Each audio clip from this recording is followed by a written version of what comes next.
Hi guys, நம்ம Tamil மீறியாச்சு Windlas சாகால episode 6 தான் பார்க்க போகிறோம். வாங்க வீடியோக்குள்ள போயிடலாம்.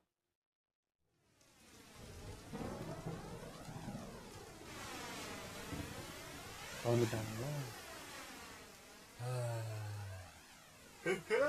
ரொம்ப நல்லா இருக்கே. தலைக்கு குளிச்சு பல மாசம் ஆகுது. நல்லா குளிச்சுக்கோ.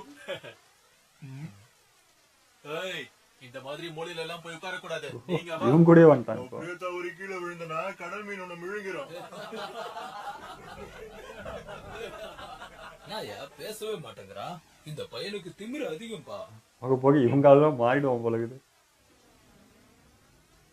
இடைக்காலத்துல கடற்கொள்ளையர்களாகவும் திருடர்களாகவும் வாழ்ந்துகிட்டு இருந்த டென்மார்க்ல வாழ்ந்த டேனியர்களை தான் வைக்கிங்ஸ்னு சொல்லுவாங்க.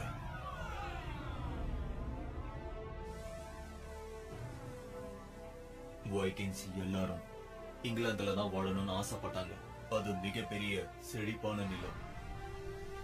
19ஆம் நூற்றாண்டின் ஆரம்ப காலத்துல வைக்கிங் இங்கிலாந்து ஆக்கிரமிச்சாங்க. வடக்கு பிராந்தியத்துக்கு இடம்பெயர்ந்து அவங்க சக்தியை பரப்புனாங்க. எல்லா இடத்துலயும் அவங்களோட ஆதிக்கம் தான். ஆனா கிபி 1002ஆம் ஆண்டுல இங்கிலாந்துக்கு இடம்பெயர்ந்த வைக்கிங்குகளை இங்கிலாந்து படை தாக்குச்சு. இதுக்கு பழி வாங்குறதுக்காக அவங்க டென்மார்க் இங்கிலாந்துக்கு அவங்களோட படைகளை அனுப்ப ஆரம்பிச்சாங்க. அவங்களோட தாக்குதலை இன்னும் தீவிரமாக்குனாங்க. இந்த அரசியல் முன்னேற்றங்களை தொடர்ந்து வைக்கிங் மக்கள் ஆங்கிலேய ராணுவத்தை அடக்கிறதுக்காக போருக்குள்ள தள்ளப்பட்டாங்க. அவங்களும் போருக்குள்ள இறங்க ஆரம்பிச்சாங்க.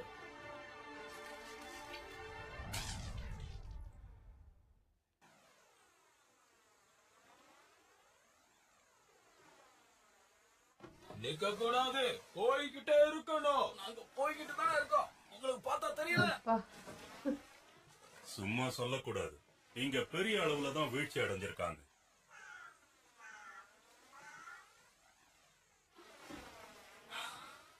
இவங்களோட மோசமா இருந்திருக்கோம் நம்மள. கப்பலை நிறுத்துங்க. எனக்கு அம்மா ஞாபகமே வராதா? பையன் நடக்க கூட வழி இல்லாம நடுவுலயே படுத்து கிடக்குறான். டேய், படுத்து கிடக்குறாங்க. நாத்தம் வேற தாங்கவே முடியல. ரொம்ப நாள் ஆயிருக்கும் போல. எல்லாம் அழுகி போயிருக்கும் போல.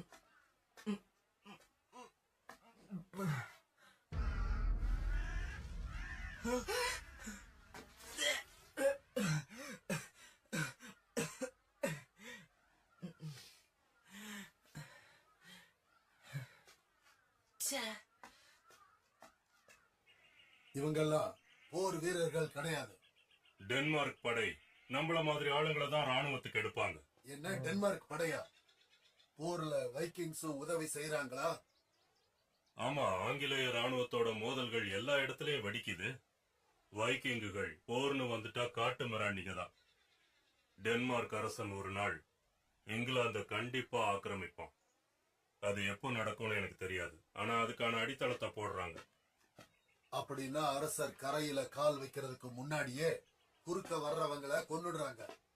ஆமா, நாம அவங்களுக்கு உதவியா இருந்தா நமக்கு நல்ல சன்மானம் கிடைக்கும். நீங்க அதான் தான் பண்ணுகிறீங்க.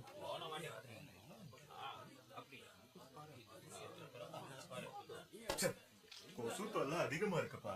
குளிரை விட இது பரவாயில்ல. வருஷத்துல இந்த பருவத்துல தான் நம்மளால சம்பாதிக்கவே முடியும்.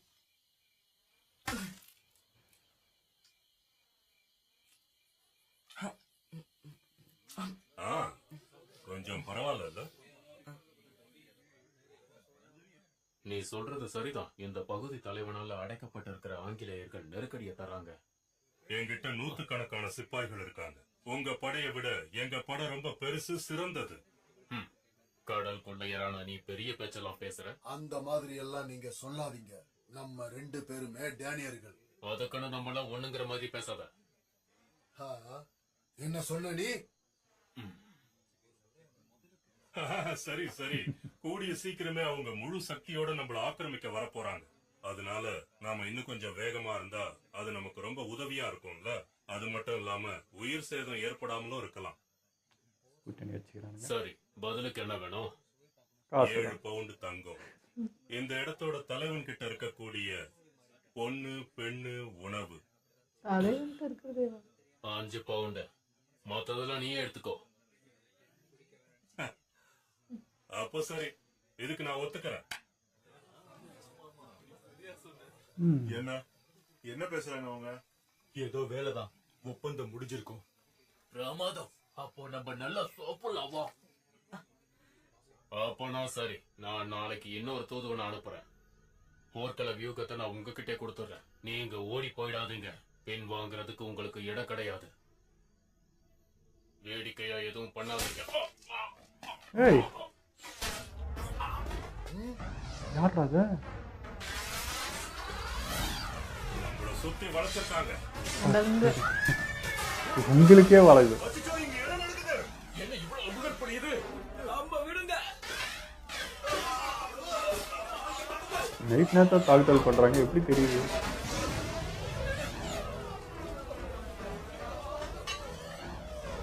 இரவு உணவுக்கு அப்புறம் நல்ல உடற்பயிற்சி. கொல்லுங்க. அவங்க இடத்துக்குள்ள போய் அவங்களே கொல்லுங்க. உங்களுக்கு பழக்கப்பட்டதா?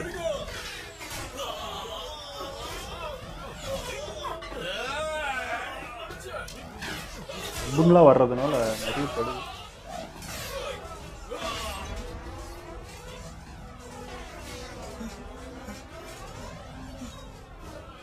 போர்க்களத்துல பெருசா ஏதாவது சாதிக்கிறத பத்தி யோசி. ஏதாவது சாதி. சண்டை போட அதுக்கப்புறம் போறோம். உன்னோட சவாலை அதான் நான் இவனமா ஆயிடுவான் பழகுது. அவங்க அப்பவுமே அவன் பார்த்தா பெருசா ஏதாவது? இதை பார்த்து பார்த்து அப்படியே இவனுக்கு வந்துடும். டேய் தம்பி, நீ ஒரு கடல் கொள்ளையனா?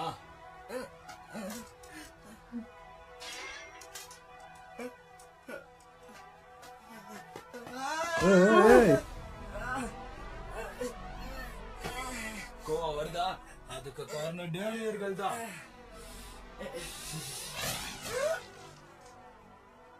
குத்திட்டான்டா. அப்பனா யாரோ குத்திருக்காங்க. ஹாஸ்பிட்டலாடா. என்ன மன்னிச்சிரு. நீ உயிரோட இருக்கன்னு தெரியாது. தெரிஞ்சு தானே காப்பாற்ற. பலவீனமானவன் தான் முதல்ல சாகும். ஒன்ன மாதிரி தான். காப்பாற்றிருக்கான்.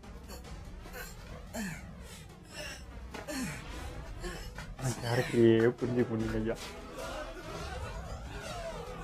நல்லதா பண்றான், அதை சொல்லிக்காம பண்றான்.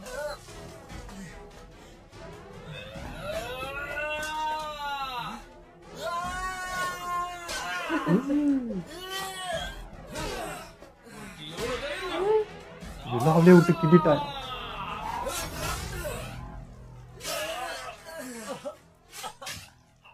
இந்த வயசுலயே அப்போ ஒரு ஆளையே போட்டு தள்ளுறான்.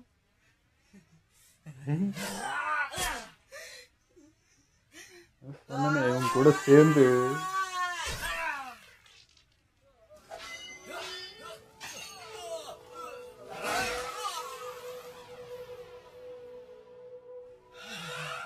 இவனும் மிருகமாக போறான்னு நினைக்கிறேன். இந்த வந்த விஷயத்தை மறந்து இவன் மாறிடுவான் போல இருக்கு. இந்த வயசுலயே ஒரு வீரனையே கொண்டு இருக்கான்.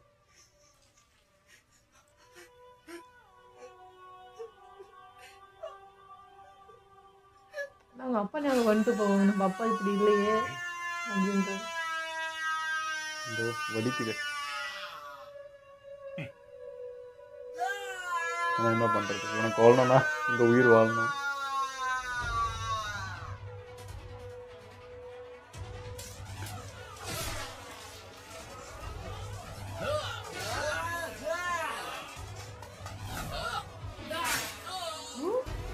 அப்படியே தைரியம் வந்துச்சு அவங்களுக்கு. அவன் கூட இப்ப சேர்ந்து ஈக்குவலாக ஆடுறான் போல. தம்பி, நீ எதுக்கு வந்தேன்னு தெரியுமா?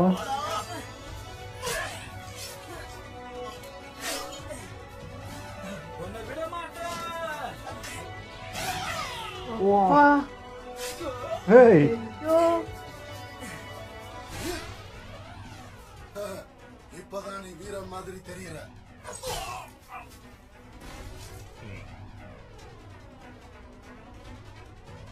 ஸ்டைலாம் வேற மாதிரி இருக்குதுங்க. அந்த அழுகலும் போயிடுச்சு பாத்தியா? தோர்ஃபின், உன்னால ரோந்து பணிக்கு போக முடியுமா? எதுக்கு? நான் எதுக்காக போகணும்? உனக்கு கொல்லணும்ல. ஓ டேய், இதை வச்சே வேலை வாங்கிக்கிறியா அவனை? எல்லாம் ட்ரைனிங் தான். அதாவது எனக்கு கொல்லணுன்ற வெறி வச்சு சாட்சிடுறான். அவனை விடாம பிடிச்சுக்க. இப்பவே அவனை வெட்டிடுறேன். ஏய்,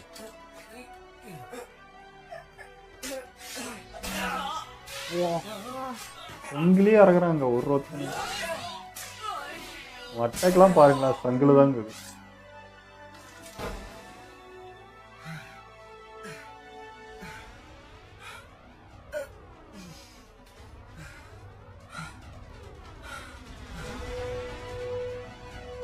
அங்க இருக்கா?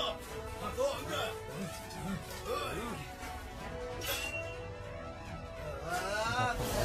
அடங்காது.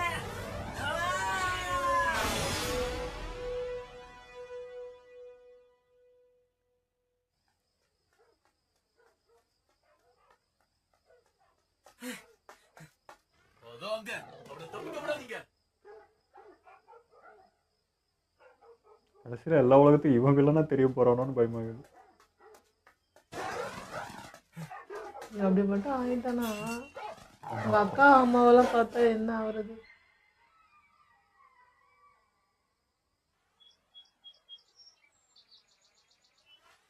இப்ப இருக்கிற அரசர் ஒரு முட்டாள்னு எனக்கு தோணுது. அறிவு கட்ட முட்டாள். என்னம்மா நீங்க சத்தம் போட்டல இப்படி பேசவே கூடாது. 2 தலைமுறைக்கு முன்னாடி இருந்த எட்கர் அரசர் நல்லவரு. டானஸோட நட்பு பாராட்டிட்டு இருந்தாரு. எல்லாரும் அவரை மதிச்சு நடந்தாங்க. அது மட்டும் இல்லாம அவர் நல்ல கிறிஸ்துவரா வாழ்ந்தாரு. ஆனா இப்ப ஆண்டுட்டு இருக்கிற அரசர் எத்தனை நல்லவரே கிடையாது.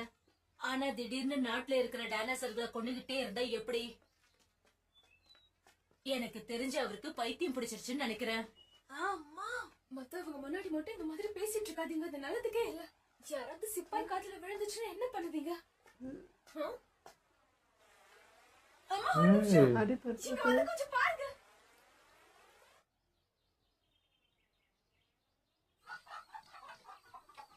ஏன்னா அனுப்புனீங்களே, என்ன ஆச்சுன்னு வந்து பார்க்க மாட்டீங்களாடா?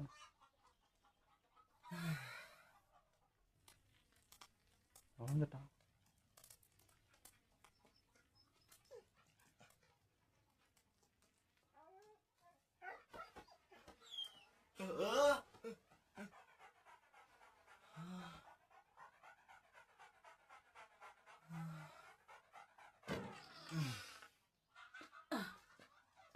எழுந்துட்டியா? பேசு கண்ணெல்லாம் பாருங்களேன் இருந்தோம். எப்படி மாறி. உன்னோட காயங்கள் எப்படி இருக்கு? உன் துணிய நான் துவைச்சு போட்டிருக்கேன். இப்போதைக்கு அதை உடுத்திக்க. உன்னுடைய கத்தி எல்லாம் இங்க இருக்கு. எப்பயாவது உனக்கு அம்மா அக்கா எங்களோட ஞாபகம் வருதா? உடைகளுக்கு கொஞ்சம் பெருசா இருக்கலாம். எங்க கிட்ட பெரிய ஆண்களோட துணிமணி தான் இருக்கு. சரி, இங்க எழுந்து வா. உனக்கும் பசிக்கும்ல?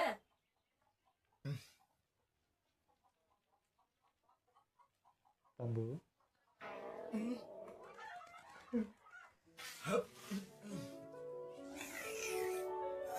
இவன் சாப்பிட்டு எத்தனை நாள் ஆச்சோ? பல வருஷம் ஆகுது. உன் பேரு என்ன தம்பி? எங்க இருந்து வந்திருக்க? பல வருஷம் தான் இந்த செத்து போயிருப்பால. ஒழுங்கா சாப்பிட்டு பல வருஷம் ஆகுதுல. காட்டுல இருக்கிறது தானே தின்னோம். பேசுற வழி இவனுக்கு புரியலையோ என்னமோ. இவன் டேனியஸ் தெளிவா சொல்லுங்க. நீ என்ன பேசிட்டு இருக்க? ஒழுங்கான சாப்பாடு தின்னு வருஷ கணக்கில் ஆகுது. ஓகே, அடிபட்டவங்களுக்கு மருந்து சாப்பாடு கொடுக்கலனா கர்த்தர் நிச்சயமா என்ன மன்னிக்கவே இங்க மாட்டார். அவ்வளவு முயல்லாம் சுட்டு நல்லா சாப்பிட்டாங்க. இருந்தாலும் டேனியர்கள் ஆங்கிலேயர்களுக்கு எதிரிகள் தானே. அப்பா போர்னு போயிட்டு இருக்காரு. டேனியர்கள் நம்மளை தாக்குனதுனால தான் அவர் போனாரு. இப்ப நீ என்னதான் சொல்ல வர? ஆம்பளைங்களுக்குள்ள சண்டை நடக்கலாம். பெண்களும் குழந்தைங்களும் அதுல எப்பவும் தலையிடவே கூடாது. நீங்க சொல்றது உண்மையா இருக்கலாமா? ஆனா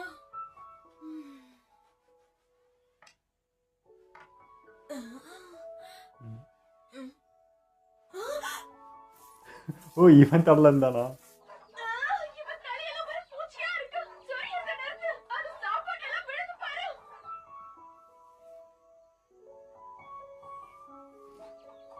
இங்கே இருந்துட்டா பரவாயில்ல. என்ன பண்ண போறோம்? இப்ப எனக்கு அவங்க பாத்தியா? அம்மா அக்கா ஞாபகம் வரணும். அறிவுல உனக்கு போயிருக்குமே. ஆம்பளை பசங்களே இப்படிதான் தலைய சுத்தமா கவனிச்சுக்கவே மாட்டாங்க.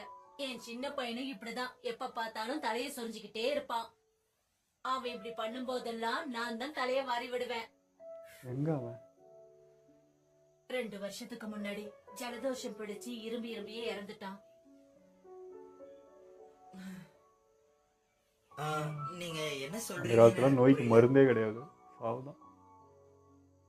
நான் ஆங்கிலேயன் ஒண்ணும் கிடையாது.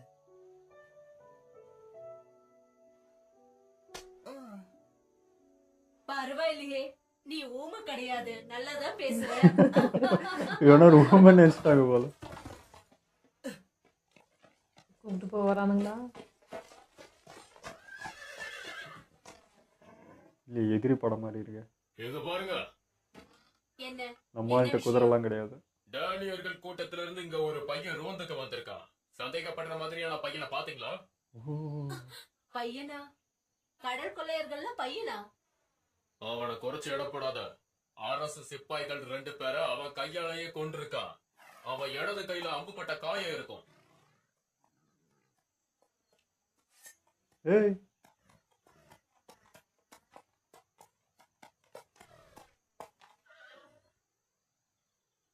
ஏமா, இந்த பையன் உன்னோட பையனா?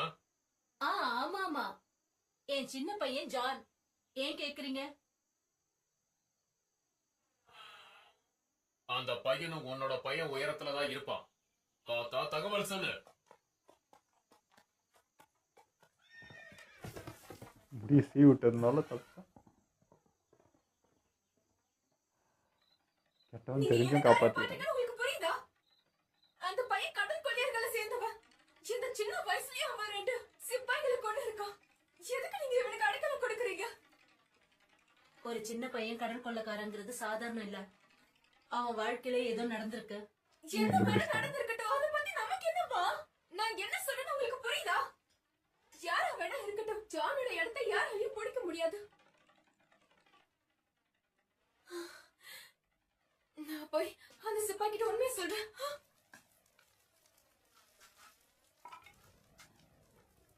அவனுக்கு உள்ள வந்தா உங்களே வேட்டையாடுவாங்க தானே.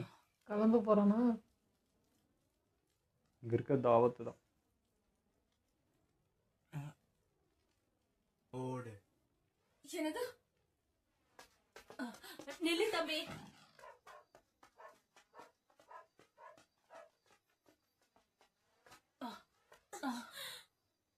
ஜான்,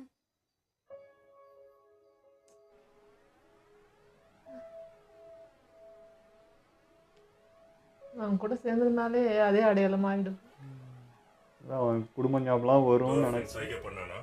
எந்த நிமிஷமும் சைகை வரும், காத்திருப்போம். அதோ வருது. அங்க இது உள்ள வந்தாங்கன்னா அந்த பெண்களுக்கே ஆபத்து தானே. இப்போ ஒரு வழியே இல்லை, இங்கே தான் இருந்தாகணுன்ற மாதிரி ஆயிடுது. கடல் கரையில ஒரு பாக்க. குடிசை எரியுது.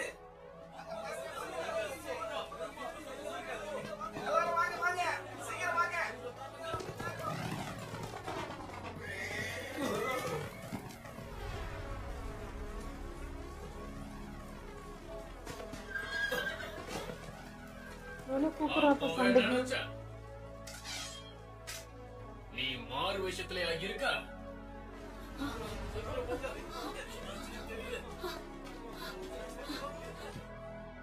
இவங்க தான் மாட்டுவாங்க இப்போ.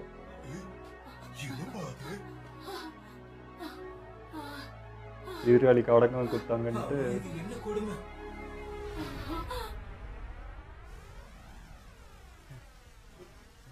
வாடி.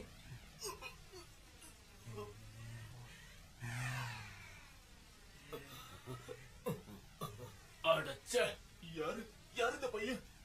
இவனா கொலை பண்ணா? நம்ப முடியல.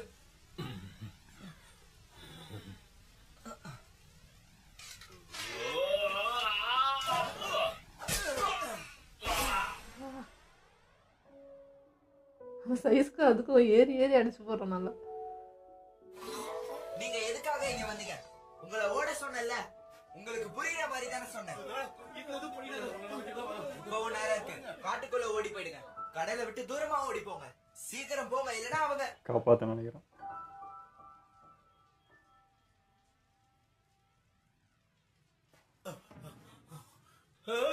என்னப்பா அது? எனக்கு தெரிஞ்சு அவன் இந்த ஊருக்கு ஒரு தலைவர் மாதிரி ஆயிடலாம், நல்லா இருக்கும். ஓடுங்கடா பிடிக்க பார்த்து.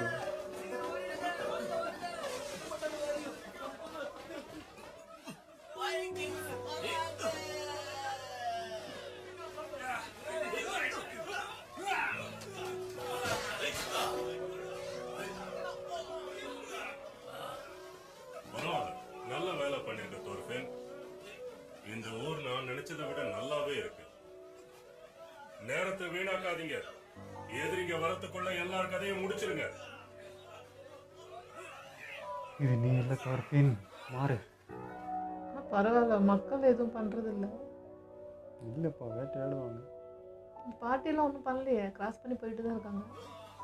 அந்த எனிமியை மட்டும்தான் கீல் பண்ணுறாங்க.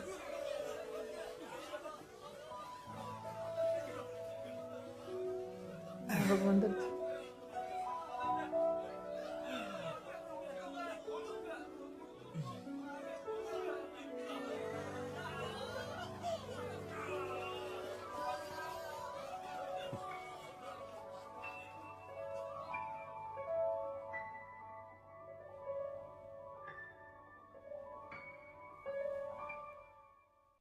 எனக்கு இந்த எபிசோடு பார்க்குறப்ப இப்போ தோர்ஃபின் பார்த்தா வந்து வீரன் ஆயிட்டான், பவர் ஆயிட்டான், இல்லை வந்து என்ன சொல்கிறது முன்னத்துக்கு இப்போ முன்னேறிட்டான் அப்படின்ற மாதிரி தெரியும். ஆனால் என் கண்ணுக்கு வந்து அவனால் வீழ்த்த முடியாது. இந்த வயசுக்கு அவன் நிறைய முறை அவங்ககிட்ட சண்டை போயிட்டான், என்னால் முடியல. பட் வந்து நான் பவர் ஆகணும், இது ஆகணும்னா அவன் கூடயே இருக்கணும், ஜெல் ஆகணும். என்ன சொல்கிறது, அது கூடயே இருந்து நானும் வந்து அந்த கொலையும் பண்ணி எல்லாத்தையும் பண்ணி பழகணும். அப்போ தான் எனக்கும் நானும் வந்து ஸ்ட்ரென்த் ஆவேன். அதுக்கப்புறம் தான் அவன் கூட மோத முடியுன்றது ஒன்று. ஆனால் அதுக்காக இவன் வழியிலேயே போக வேண்டியதாகுது. அவன் சொன்னால் செய்ய வேண்டியதாகுது. அவனை மீறி எதுவுமே செய்ய முடியாது. அப்படி செஞ்சால் இவன் கூட மோத வேண்டியதாக இருக்கும். ஆனால் அது இப்போ என்னால் முடியல. ஸோ அவனோட இயலாமை தான் இதை செய்ய வைக்குது. இப்போ அவங்க 2 பேரும் வந்து ஹெல்ப் பண்ணுறாங்க, செய்கிறாங்க. பட் வந்து அவங்களுக்கு தான் இப்போ ஆபத்து வருதுன்றப்போ அவனால் அது இது பண்ண முடியல. ஓடுங்கன்றான், காட்டுக்குள்ளே ஓடு தப்பின்றானே தவிர நீ அவங்களுக்கு பாதுகாப்பாக நிற்க முடியுமானா முடியல. அப்படி முதிச்சா இப்போ அவனை வீழ்த்தணும், அது இப்போ முடியாது. ஸோ அந்த இயலாமை தான் இதெல்லாம் பண்ண வைக்குதுன்ற மாதிரி தான் இருக்குது எனக்கு. ஆனால் நான் என்ன நம்பினேன்னா மக்கள் எதுவும் பண்ண மாட்டாங்க அப்படின்னு நினச்சி இப்போ தான் திரும்ப யோசிக்கும் போது ஆமாம்ல, அவங்களும் சேர்த்து தானே ஓடுன்னு சொன்னான். அப்போ அவங்களுக்கும் அது பாதுகாப்பு இல்லை தானே. அப்போது அந்த பையன் என்ன சொல்கிறான், அவனோட சைல்டே மிஸ் பண்ணுறான். அந்த சைல்டிஷான விஷயங்கள் சின்ன வயசில் என்ன தான் அனுபவிக்கணுமோ எல்லாத்தையும் போயிட்டு இப்போ கொலை அது இதுன்னு மாறினது பார்க்குறதுக்கு கஷ்டமாக தான் இருந்தது. அதுதான் சொல்கிறேன். இப்போ அவங்கள மாதிரியே மாறி அவங்ககிட்ட நின்று அது எல்லாத்தையும் கற்றுக்கிட்டு தான் அவனை வீழ்த்தணுன்றதுக்காக இப்படி ஒரு முடிவு எடுத்துட்டான். நான் இதான் சொன்னேன், இதுக்கு அவன் ஊருக்கே திரும்பி போயிட்டு நல்லா ட்ரைனிங் எடுத்து கூட வந்திருக்கலாம். பட் இவனை மிஸ் பண்ணிடுவானோன்ற அந்த பயத்தில் கூடயே ட்ராவல் பண்ணிகிட்டு இருக்கான். நான் இந்த செகண்டுக்கு அவங்களும் வந்துடுவாங்க, அந்த ஊர்லேருந்து வந்து இந்த பையனை எப்படியா கண்டுபிடிச்சி கூட்டின்னு போயிடுவாங்களான்னு நினைக்கிறேன். அது நடக்கலை. இவன் இருக்க ரொம்ப மிருகமாக மாறிட்டு வரான், அவங்கள மாதிரியே ஆகிட்டு வரான். அந்த கூட்டத்தை ஆள் மாதிரியே இப்போ எனக்கு தெரியுறான். ஒரு டிஃப்ரெண்ட்டே தெரில. இவங்ககிட்ட இருக்கிற தன்மை வேற, அவங்க தன்மை வேற இல்லையா. இப்போ ஒரே மாதிரி இருக்குது. அங்கேயே பிறந்து வாழ்ந்தா ஒரு தன்மை வரும் பாருங்க, அந்த மாதிரி ஆனால் ஆயிடுச்சு. கேரக்டர் மாறலல்ல. அப்பயும் அவனுக்கு நல்லது கெட்டது தெரியுது. யாரை சேவ் பண்ணணும், யாரை வந்து காப்பாற்றணுன்ற அளவுக்கு அவனுக்கு தெரியுது இல்லை. அது மாறாமல் தானே இருக்குது. அது உறுதியாக நிற்கல. இப்போ அந்த லேடிக்கும் பிரச்சனை வரதான் போகுது. இப்போ அவங்க ஷாக்கில் நிற்கிறாங்க, காட்டுக்குள்ளே போகலன்னா இப்போ அது நின்று அதை தடுக்கலை இல்லையா, அவ்வளோதான். வாய்ப்பு கொடுத்தாச்சு, நீ வரலாம், நான் என்ன பண்ண முடியும், என் சூழ்நிலை இப்படி, நான் அவனை கொல்லணும், நான் அதை தான் பார்ப்பேன். உனக்காக இப்போ நான் வந்து வழி மாறி போக மாட்டேன் நிற்கிறான் இல்லையா. ஸோ அது அவங்கள குட்டி மாதிரி தான் பசங்க காட்டுது. சின்ன பையன் அவ்வளவும் அவன் மேலே வைக்கவும் முடியாது, எதிர்பார்க்கவும் முடியாது. அவனால் முடிஞ்சது என்ன பண்ண முடியுமோ அதை ட்ரை பண்ணுறானா. அதான் ஃபுல்லாக அந்த வெஞ்சன்ஸ் ஏறிச்சு தலைக்கு, அது தெரியுது. கண்ணும் அந்த ஐயோ உடம்பும் ஆமாங்க, பாருங்களேன், ஃபுல்லாக ரத்த வெறி மட்டும்தான் அந்த கண்ணில் தெரியுது. அது ஒரு இன்னசென்ட், அந்த எல்லாம் போயிடுச்சு. போயிடுச்சு. அந்த சாப்பாடு பசின்றப்ப மட்டும்தான் கொஞ்சம் எனக்கு இயல்பாக தெரிஞ்சான். மீதி எல்லா இடத்துலையுமே அவன் கண்ணு பார்த்தீங்கன்னா கொலவெறி மட்டும்தான் இருக்குது, வேற எதுவுமே அவனுக்கு தெரியல. அதுவும் அந்த நேம் வேற ரிஜிஸ்டர் ஆயிடுது, கொள்ளையர்கள் அப்படின்னு சொல்லிட்டு ஆட்டோமேட்டிக்காக அவனுக்கு வேறு சுச்சுவேஷனே இதே இல்லை. எங்கே ம். போனாலும் அங்கே இருக்கவும் முடியாது. அப்போ இங்கே தான் இருந்தாகணுன்ற ஒரு கட்டாயத்துக்கு அவன் தள்ளப்பட்டுட்டான். அந்த மாதிரி இருந்தது. ஸோ அதான் நான் சொன்னேன், இவன் பேரில் நாளைக்கு வந்து எல்லாம் திரும்புமோ அப்படின்னு சொல்லிட்டு. ஏன்னா இவன் அடையாளம் ஈஸியாக தெரியுது, கலை கொள்ளையன்லேயே ஒரு சின்ன பையன் இருக்கான்றப்போ ஈஸியாக இவனை வந்து கண்டுபிடிச்சிடலாம், இவன் தான் வந்து இது பண்ணுறான்ட்டு. இந்த மாதிரி அட்டாக் ஆகிறப்போ இந்த மாதிரி செய்கிறப்போ ஒரு சின்ன பையன் தான் ஆட்டாடுறான், முதல்ல அவனை கொல்றா அப்படின்ற மாதிரி அது மாறும். அடுத்தடுத்த ஊருக்கு போகிறப்போ இது அலர்ட் ஆகிட்டே இருக்கும். ஸோ இவன் மேலே இருக்க இது வந்து இன்னும் அதிகமாகுமோன்ற மாதிரி இருக்குது. அது இவனை இன்னும் வெறியாக்கும், இன்னும் இவனை கொலையாளியாக்கும். இவனே இப்போ அவனை விட இவன் அரக்கனா மாறி நிற்பானோன்ற மாதிரிலாம் இருக்குது. இது அவங்க அப்பாவோட ஆசையே இல்லை. அது எல்லாம் மாறி இப்போ நாளைக்கு போய் அவங்க அம்மாவையும் அக்காவையும் மீட் பண்ணால் கூட அது கரெக்டாக இல்ல இது இருக்குமான்னு எனக்கு அவங்களுக்கும் தோணல. ஆபத்து தானே. இப்ப இங்க கொல்றவங்க இந்த ஊர் கிராமத்த பண்ண மாரி தான், அவங்க அம்மா சைடு கிராமத்தும் போயும் பண்ணுவாங்கல்ல. அப்ப ம். அதுவும் ஆபத்து தானே. ஆனா எனக்கு வந்து என்னன்னா, இப்ப ட்ரைனிங் எடுக்கணும். வேற வழியும் இல்ல. அப்போ ஒருத்தங்க யாராவது வந்து அட்டாக் பண்ணது நமக்கு அது பழக்கமும் ஆகுன்னும்போது வேற வழி இல்லல்ல. ஸோ டோட்டலா அவங்க அப்பாவ மட்டும் தான் அவன் நினைக்கிறான்றது. அவர் அப்பா வந்து சொல்லியிருக்காரு. அந்த வார்த்தைங்கலாம் அவனுக்கு ஞாபகம் வரணும். இது வந்து தீர்வு இல்லன்றது தான். இப்போ நீ ஒருத்தன கொல்லன்றதுக்கு இத்தன பேர கொல்றப்போ நீ வேடிக்கை பார்க்குற மாரி ஆவுது.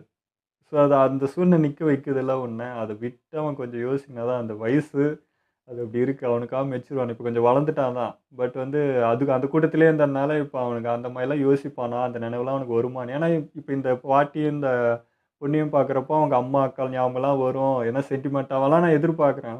எதுவுமே வரலைங்க. இருக்குங்க. அதனால தான் ஒரு இடத்துல அமைதியா அப்படியே உட்காந்துரும். உள்ள இருக்கு. ம். பட் அது வெளிய அவன் காட்டிக்கல. இப்போ என்ன சொல்றது? முன்னத்துக்கு இப்ப நல்லா ஸ்ட்ரென்த் ஆயிருக்கான், ஸ்ட்ராங்கா ஆயிருக்கான்றது சந்தோஷம் தான். பட் அவனுடைய பிஹேவியர், அந்த கேரக்டர் மாறிடக்கூடாதுன்ற அந்த பயமும் இருக்கு. அவங்கள மாரி ஆயிடாதடா, காட்டுவாசி மாரி. கொஞ்சம் உன்னோட நிலைமையிலே இரு. உன்னுடைய சுயநினைவுல இரு. அது விட்டுறாதன்னு தான் சொல்ல தோணுது. அவன் ஃபைட் பண்ண ஸ்டைல்லாம் பயங்கரமா இருந்துச்சு. அதுவும் இப்பவே அப்படின்னா, அந்த யங்கர் வெர்ஷன்லாம் வந்துட்டோம்னா தீயா இருக்கும் போல இருக்கு. அதெல்லாம் செம்ம இன்ட்ரெஸ்டிங்கா இருந்தது ஆனா. ஆனா அப்போ இருந்த லைஃப் ஸ்டைலுக்கும் இப்போக்கும் எவ்வளோ டிஃப்ரென்ஸ் இருக்குன்னு பார்க்க முடியுது. இப்போலாம் நம்ம எவ்வளோ ஒரு நிம்மதியா லைஃப் வாழுறோன்ற மாரி இருக்கு. அது பிளெஸ்டா ஃபீல் ஆகுது. அப்போ இருக்கிற சிச்சுவேஷன்லாம் பார்த்தா யாருக்கும் எப்பவும் பதட்டமாவே வாழ்ந்திருக்காங்க. ஒரு நிம்மதியான லைஃபே அப்போ இருந்ததே இல்லைல்ல. அப்போ எவ்வளோ விஷயம் நம்ம மாறி கடந்து வந்து ஒரு லைஃப் வாழ்ந்துட்டு இருக்கோன்றது ஃபீல் ஆச்சு. எனக்கும் அந்த ஃபீல் இருந்துச்சு தான். இப்ப நம்ம சொல்றோம், இந்தியாவ குறை சொல்றோம், இங்க குறை சொல்றோம், இவ்வளோ இப்பயே சொல்லிட்டு இருக்கோம். ஆனா இவ்வளோ பாதுகாப்பா இருக்கோமே, இது இப்ப இந்த இந்த இது இந்தியாவுக்கு பார்க்குறப்போ தோணுது. ஆமால்ல, இது மட்டும் இல்லனாலும் நம்மலாம் என்ன ஆவுறது? ஒரு ஒரு செகண்டும் பயந்து தான் இருக்கேன். எவன் எப்போ வந்து வேட்டையாடுவான்? எப்போ என்ன கொலை நடக்கும்? எப்போ எவன் வந்து சரவுண்ட் பண்ணுவான்? எது எது மோதுன்ற மாரி பதட்டத்திலேயே இருக்கணும். ஒரு நிம்மதியான லைஃபே இருக்காது. பட் அந்த நிம்மதியான லைஃப் கிடைச்சே நம்ம இப்போ வந்து அவ்வளோ குறை சொல்லிட்டு இருக்கோம். நான் அந்த மாரி இருந்தா என்ன வருதுன்றப்போ, இதுவே இப்ப நம்மளுக்கு பெருசு தான் தோணுது.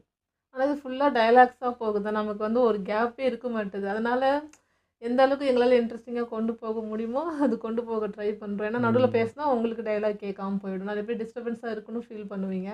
பட் அதையும் மீறி ஏதாவது இன்ட்ரெஸ்ட்டா குடுக்க ட்ரை பண்றோம். அதில இல்ல இல்ல நீங்க இனிமே இத பேசினாலும் பரவால்ல. இது இத பண்ணுங்கன்னு சொன்னாலும் ஓகே.